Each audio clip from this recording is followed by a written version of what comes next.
Welcome back to Finnegan's Farm, welcome back to the YouTube channel, and welcome back to Workshop Wednesday. My name is Paul, and this is our team. Hello, I'm Mick, and I'm the mechanic. Hello, I'm Kaylem Russell, and I'm the mechanic. Hello, I'm Sean, I'm the apprentice mechanic. Hello, my name is Marco, I love to weld. This is Bruce, this is Blake, them two best students. Don't forget to like, subscribe to the videos, and comment what you want, and we will get back to you. In for repair today, we have our Class 6700 combine, we have our John Deere 1365 mower, we have our Mower sprout harvester, we also have a new addition to the trailer fleet. We say goodbye to the Manitou there, and we also have some problems there getting the other tractors started, which haven't been started for a while, and also Kaylem has a few useful tips and tricks. But first of all, we'll head over to Mick. Just doing a little bit of service and maintenance here on the 4-row sprout harvester. Now we have the other 2-row beside it, but every year we need to get these stripper heads. We actually send them off back to Mower in Holland, and he's able to sharpen them. I don't overhaul them. He'd overhaul them. There's a lot of bearings, and it's a very corrosive area.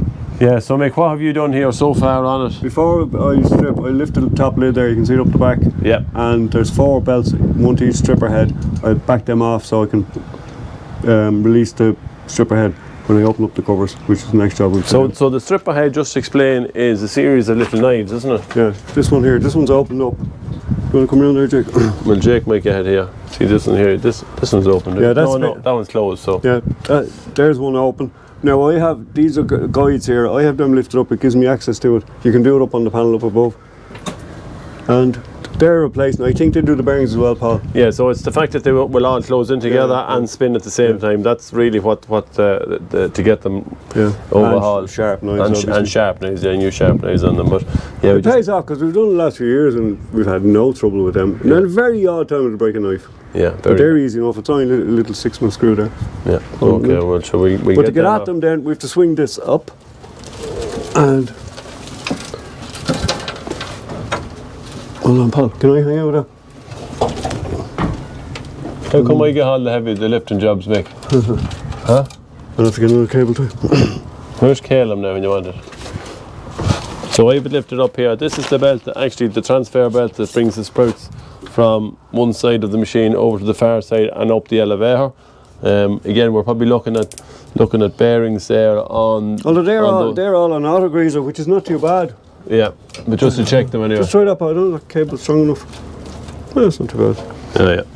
Basically, what I do next then, there's 6 or 8 bolts. These lads here. Now I can close that in normally. These bolts here have to come off, and then the unit pops out, which we'll show you shortly. Right, shall we leave you ahead there and she'll walk away? Yourself and Mick have been sent up here on a bit of a mission. Not it, Mick? Yeah. Why is it always me and you get these jobs? And in a dirty, rotten day like that. It's a really wet Monday morning here, and we are getting this shed ready for straw. So the guys the guys want to shift all the machinery. Now the problem that we'd have is that sometimes the yokes are lying up, maybe now, probably working for a week or two. Go back to them after that and they won't start. Or something left on inside. Or probably a radio left on, which is usually the way. So we have 6910, 8410, we have a Class 860, the Jaguar self-propelled harvester, and we also have an 8430. Up there, yeah. So make any bets? Yeah, most of them will start. Most of them will start. What's most of them? All of them? All of them, yeah. All right, so we have 4 to go, and let's see which start. We'll start with the unreliable 6910, which I'm banking on will start. Right. Right, Mick, give it a crank there. 1 out of 4. 1 out of 1. 1 out of 4, yeah? Yeah. I'm guessing 8410 is definitely a banker for this one. No, I hope so. Okay. Grey old bus that. Yeah. For a John Deere. No, Mick. I know, it should be case, wrong colour. Not so bad. The Class 860 forage will make, what are you reckoning? I'd say a good chance because this one has an isolator on it. And that helps to. And the isolator was actually off, which did help. Yeah. So we're going to turn that on. That's your phone, Mick. Sorry. Must be someone ringing there, someone important there. Oh, yeah, the wife. Your, the wife. Your brother. Oh, my brother, all right. Ooh, first tip, Mick. First tip. At least that's 3 out of 4. Right, Mick, we're down to the last one now, 8430. This is 3.5. Can we make it 4.5? No, no Complete case. sweep. No case. Huh? I never know. I'll try it there, shall we see? Right, let's try it there, see what happens.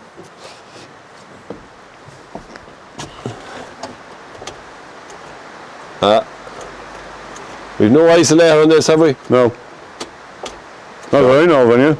So we've nothing. No, the kill switch under the... Is that gone off? No, no, the lights are flashing here. So, unfortunately, the 840 did not start, but that's not the end of the world either. We don't have access here to power, so we probably would take battery out. What do we make? Yeah. Now, we could jump it, but we don't have the booster pack way ahead, and I don't think it would start even with the booster pack. So, They have an engine. so it's not too bad to take to get the batteries off the 8430. Cover on. Oh, that cover needs to come off, doesn't it, Magnetic, Mick? handy. Yeah. And has never fallen off. No. And in here now we can see our two batteries side by side. We just need to drop this bracket for holding it on. Let the earth go. Let your earths go, and then pull it pull them forward and get the two positives in at the back. So I'd say more than likely the two-way radio was left on in it. But again, it's no harm to have an isolator on them here if you can do it. Now this The problem is again, isolator is strong enough to take the current tape on. Yeah, true. Yeah. We've had them on them before, and they burn out as well. That thing has a savage draw to get to start. Big engine. So that's a sure sign. Once you see the faded lights, and this is flashing, and these are flashing, so we're very much down on voltage here. So I think it's a case of taking these batteries out and bringing them down and putting them on the charge. Right here, I'm just out of checking the electrolyte level in the batteries. They were all fairly good, surprisingly enough. When you're doing this, just make sure it's clean around the caps and that. Never power wash the caps. There's a little foam filter inside them and you soften it. And it'll seal up the battery and the battery won't vent, and next thing you'll have gas in. All levels were good. And the next thing then I'm doing, handy little tool here. It's a top pole and terminal cleaner. That end there is doing the poles. And the other end there, if you pop it off, you can see it as for cleaning the terminals. Very good. Gives a nice little cut into the lead connection.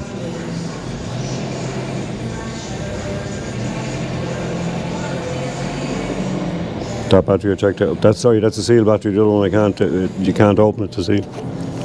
Right, putting the charger on. Make sure it's switched off before you do. And try charging. Now we had a problem with these batteries. The batteries were so low that we couldn't get them to take a charge. You see here, there's nothing going into it. I don't know if there's a picture of it. I think it was only putting in 0.3, which is nothing. 3.3 So amps. what I That's end up doing reading generally 8, is but putting a trust power this pack or more another than battery trust onto it the- with jumper leads to fool the charger Second battery then. into thinking it is a Put it on reasonably to- charged battery. Once you get the So battery, we've an too hour or many two wires here. on the battery with the jump leads or the power pack, it will generally charge them then What we itself. normally do is put a power pack These are on two them, fairly but I good think this chargers, but battery is up enough. they can be finicky if a battery is low. That one there, geez. it's a 6 and 12 volt, and if a battery is very low, it thinks it's a 6 volt and doesn't really It's charge charging. it. Just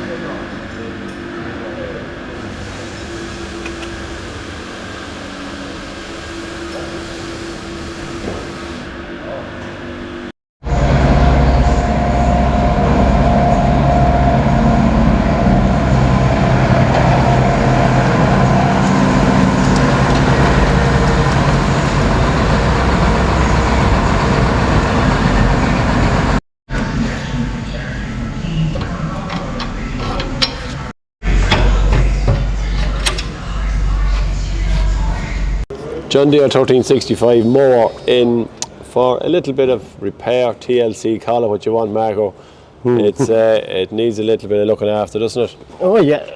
So this mower was originally bought back in, I see a play on it, 1999, so it's 23 or 4 years of age at this stage. First of all, we're looking at here, these top hats, there is plates you can get on to weld across them. We have a little bit of a hole there, Marco, isn't there? Oh yeah. Small hole. Small hole that we need to patch that up as well and put a new plate across it. The far one, doesn't look too bad, and the purpose of them was just to flick the grass in when you be mowing along. That's what I use for. So looking at the flails here, we're just going to use this mower for doing a bit of topping. Jack is looking for it there just for a clean cut on the grass. The topper is fine, but sometimes it just, some of the grass gets hard to recover from a topper, more so than when you mow it bare. He wants to mow some of the paddocks bare. So this is the choice of mower that he wants, because we're not going to give him the good new Kaylem mower. No. So yeah, look at the 1365. The bed on these digs sometimes give a little bit of bother if you don't look after them. I see a piece missing here, which is like an edge plate to protect the bed. And underneath then, there is the skids underneath, which we have all of them except this one over here. One missing. So we've one missing on that, so we'll have to replace that skid on that one. Again, looking at this top hat, as they call it, on this side, one of them is not too bad, and the other one, gone. Yeah, so completely disappeared on that. It's always important to check your condition of flails as well, because we have seen it in years gone back, and when we did run these mowers, you know, in every season, we used to check the flails, check the condition of flails, replace them, put new bushings into them, new pins into them, and then that should see it right. Because if one of them came off and went into the harvest, I know we have metal detector on the new harvest, but on the older old JF 1100 there was there was no metal detection, and you'd end up with a heap of blades, and that could happen maybe once or twice a week, or maybe 3 times a week. So we're just going to check them as well. So as we see here, the conditioner flails are held in with this. It's a very strong pin that's in it, and the clevis here, there is a little bit of I suppose that's the way it's designed there, that gives a little bit of play. But what we're looking for here is to hold the pin tight and to check the conditioner flail, the movement on it there. There is very, very little on that to suggest it. The biggest way I always used to see was on the end ones. So we hold one here and move it. Not a lot of play on that one either. There's one there. Yeah. So this is the one that is wider, and obviously something has gone through it. And if we hold the pin tight and move the conditioner, you see all the play that's in there.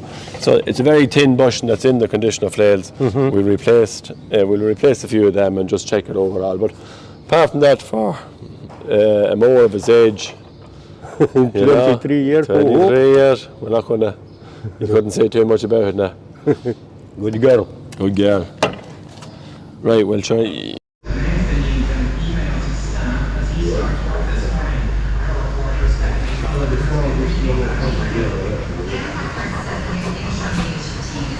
Right. Okay, here we have the slip clutch off the intake elevator off the class combine, and this are shot. They're actually welded. Excuse me. They're actually welded to the divider plate. We've new set of discs here and new springs, because the springs with the heat will go soft, so generally we change them. But at the moment I'm trying to get this off it, so hence I'm not sure if this is asbestos, so rather than take a chance, we'll wear the dust mask and see if we can chisel it off.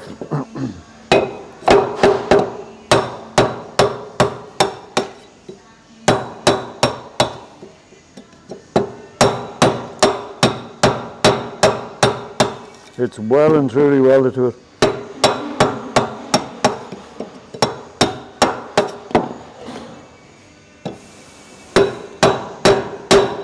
Right, finally got the disc cleaned. It doesn't seem to be warped. We checked it on the surface table over there. Seems okay. Last job now before we send it back up is to deglaze the surface. The idea of that is, if you don't deglaze the surface, when you get the new discs, they'll just slip on it. You need to, it's like with brakes, you need to deglaze the steel part to make sure it gets a bit of a bite and then it'll bed in. Okay, and we'll have to do the same obviously on, there's a steel, this one has a disc here, a disc here, then you're going to have a steel disc here and a steel disc here. They're with the combine in Dublin at the moment, they'll have to be deglazed as well. So now it's time for tips and tricks, tips and tricks. Just before the combine sets off, we're looking at a few essentials there that should be in your toolbox before you go to harvest. Now, the toolbox on the class is not overly big. Must mean that you mustn't need much parts. Is that it, Kaylem? No, well, that's the idea of it. That's the idea. If they don't give you a toolbox, you know. But we have cleaned it out and we have put them here on the bench. Now, your fingers are fairly obvious ones. We have new ones. These were actually just spare ones that we changed. Now, there's nothing wrong with them, so we just... We're gone a bit blunt, that's why we had originally... Yeah, we just said we'd leave them there just in case we need them. I think actually Mick, because Mick never throws out a hand, and so that was probably him anyway. But we have new ones here as well.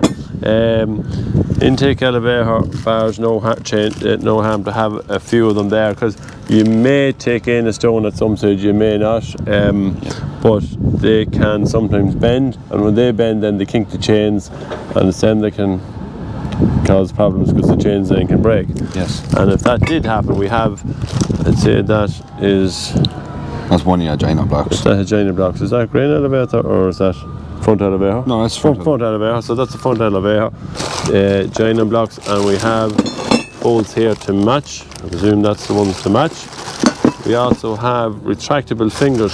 Now, the retractable fingers are on the auger of the header, and they come there with a clip on the back of them. Is that the clip there on the back of it? We have bushings from too. And we have a bushing there that they can sit into as well, because sometimes they can give a small bit of problem. Look, if you don't hit it, you won't break them, but that doesn't always be the case. Again, plenty of sections. You want a couple of boxes of sections with you. Now, if you get a good year, you might go through. I often go through maybe only 10 or 12 in a year. Some years maybe even go through a few. It just depends on the year what comes. And then obviously your nuts and bolts as well. Bit of spray grease, and what else have we here, Kaylem? That's really about all. That's really it. It's just all probably need a grease gun, good grease gun with us as well. Yeah, no, that's really about the height of what you need.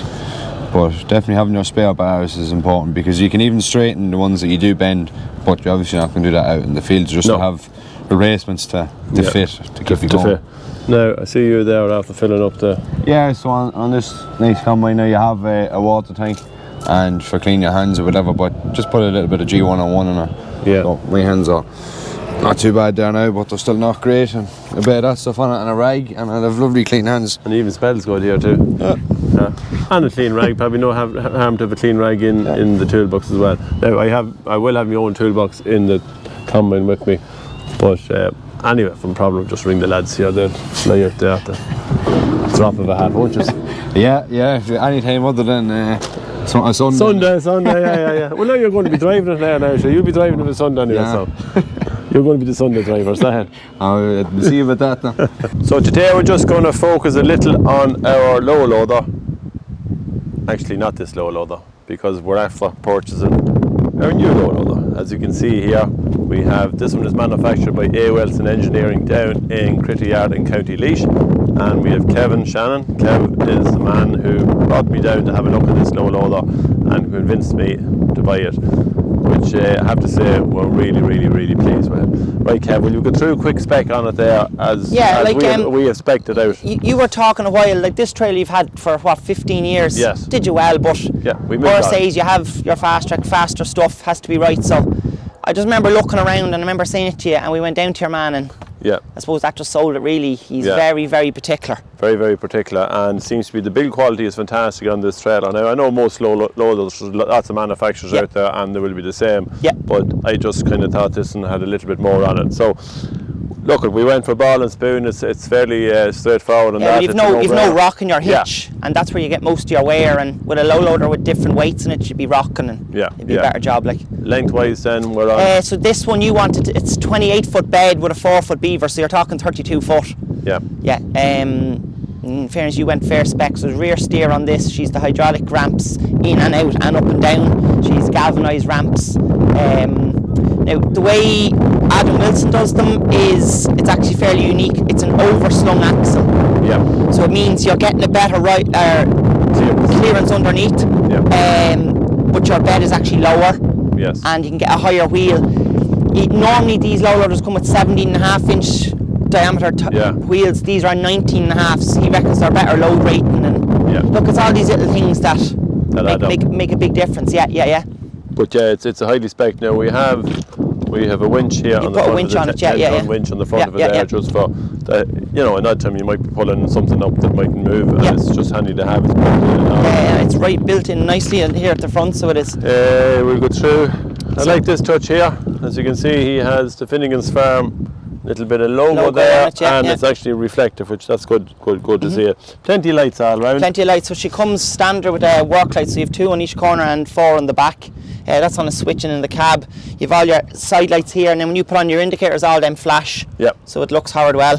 One really nice feature I think that he has is this drawer that I think he only does is pull out wrap, fully galvanised trough, and then the holes in it stop water. So that's a fine big box, because I mean, I know a lot of the toolboxes you put the ratchets and straps into, but at least you can put them in nicely instead of being underneath it and sitting in the muck or whatever. So no, it's a nice job. Down points on it here. Down points, any amount of them. Outriggers, fairly standard. Little lights here on each outrigger. Yeah. So as you have your outriggers out, the light comes out with it and the indicators. So it's a nice touch. The tie downs are here as well. The hooks. Yeah. As you go along as well. So that's your toolbox. Moving down again, plenty of tying points, plenty of on the 19.5s, which is the higher tyre. Which it's a higher load rating tyre, so you can put this trailer is good for 31 ton. Right. So you hope you won't be going up near that, but it's good for good weight. So instead of getting under it, Adam does all the trailer centralised greasing, so all your kingpins and all your bits of moving in your axles on your rear steer and all, it's all centralised grease, so you don't have to climb underneath it. It's all one spot, and one on this side and one on the far side, and keeps everything. Rear steer, yeah. It's hydraulically done. It's actually a lovely job, so it is. Yeah. You put it anywhere. It follows very well, yeah. There's your controls. So you have one for up and down your ramps, the other one for in and out, so you can widen and narrow your ramps for different machines. Yeah. Which is a really nice touch, so it is. So we've gone with galvanised ramps, Kevin. It was probably something I specified. Yeah, it was something you specified, and Adam said, look, that's one thing with Adam, he'll make it nearly any way you want. He'll make it wide or narrow, whatever you want. And when you said he thought it was a great idea, because it is one thing that paint gets very hard when you're turning on them, and they're the ones they hit on the back, they're scraping and all. Yeah, well, I just never liked, I know, look, when we see the old Chieftain here, and at the back of it there, it's fairly well scraped. Yeah. And sometimes when you see new loaders, that's what happens. I just said we go galvan them now. I know maybe initially it just looks a little bit not finished. But over time it'll be a great job. Yes. Again, plenty of reflective strips on them. Yeah. So as you can see, we have plenty of lights in them too, Kev. Yeah. Yeah, as I said, there's a switch in the front. These are work lights. You have 2 on the front and then 2 on each side in the back. You have your flashing lights, and then you have your 3 lights and indicators there. It's a lovely job. So she's well lit up, and then you have your marker boards. They can come right out and right in, so for wider loads. Yeah, and then we have our hydraulic ramps in and out here. Yeah, for bringing it in and out. So you can actually put them ramps right out to your outriggers. Yes, that are in line with outriggers. And which goes a good bit out so. So well, John B will be delighted with something like that, because I'm generally used to pushing up those ramps for years. And yes. Your back wouldn't be the best. Oh, your back could be broke after them. So we just decided we go full out on this, because as regarding safety and on the road and things like that, you just couldn't have enough of it anyway. No. But look, we probably will get it into the tractor later on, and we'll have a screw around and maybe put something up on it there and try it out and test it there. So stay tuned for that one.